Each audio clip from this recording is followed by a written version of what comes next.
en petit b, nous allons voir ce qu'on appelle condition d'équilibre. Alors donc ici, pour la charge, voilà, côté charge, qu'est-ce qu'on peut?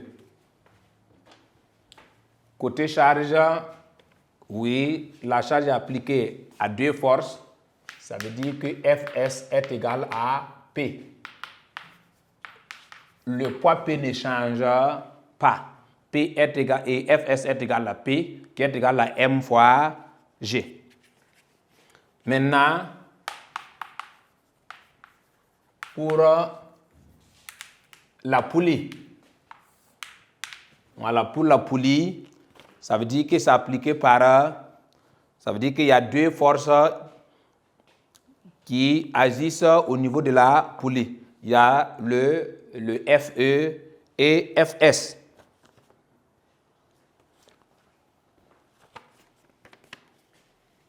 Ici, la relation qui lie Fe et Fs, ça donne Fe est égal à Fs divisé par 2. Voilà, donc vous voyez que les relations ne sont pas les mêmes. Donc il faut bosser puisque ce n'est pas la même chose. Maintenant, vous voyez que ici, la force Fs, c'est P qui est égal à M fois G. Donc si on vous demande de calculer la force de l'ouvrier, ça donne Fs divisé par 2, mais Fs n'est rien d'autre que quoi? P. Donc ça donne M fois G divisé par combien? 2. Voilà, donc l'application ne cause pas de problème. Voilà, maintenant, on peut, la relation qui lie également la longueur de la corde tirée par l'ouvrier et la hauteur de la charge. Voilà, donc cette relation aussi, il faut qu'on donne ça en remarque. Donc, en remarque, qu'est-ce qu'on va dire? Dans ces conditions,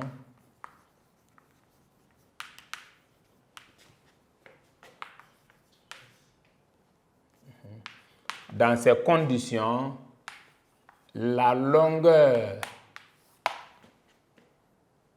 grand L de la corde tirée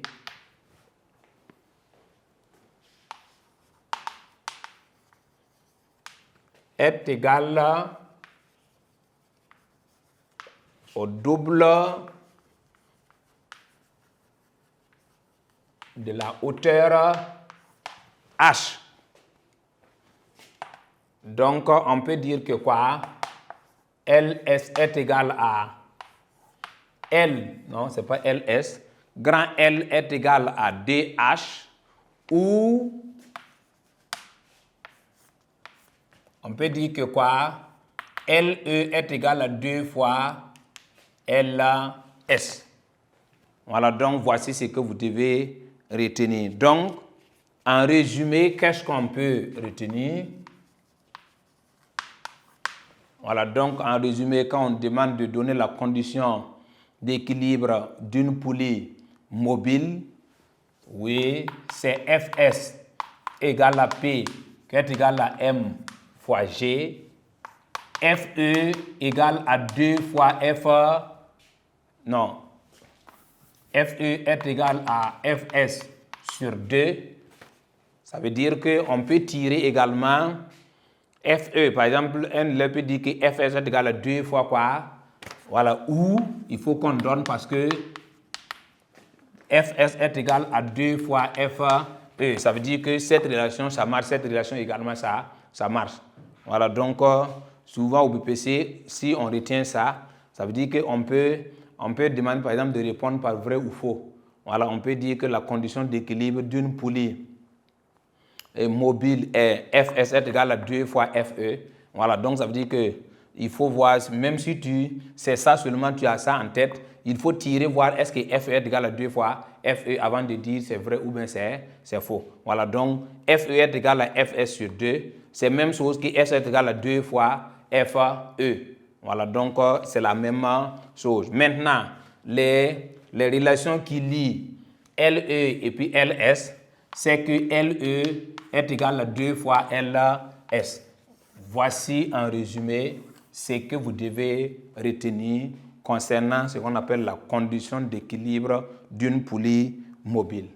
Voilà, donc ça c'est le petit 3. En petit 4, nous allons voir ce qu'on appelle une poulie à 2 gorges. Et oui, une poulie à 2 gorges. Et puis maintenant, c'est fini pour les poulies. Et puis on attaque maintenant ce qu'on appelle le treuil. C'est la même chose. Si vous maîtrisez une poulie à 2 gorges, normalement, le treuil là, c'est une répétition. Voilà, donc je vous invite réellement à suivre. Voilà, donc on va continuer en petit 4, ce qu'on appelle une poulie à 2 gorges. Donc, 4.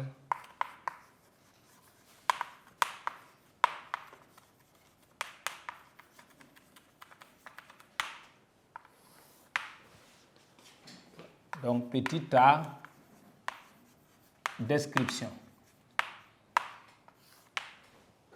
Alors, donc, on va décrire de façon simple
Donc, je vous présente un schéma simplifié d'une poulie à 2 gorges.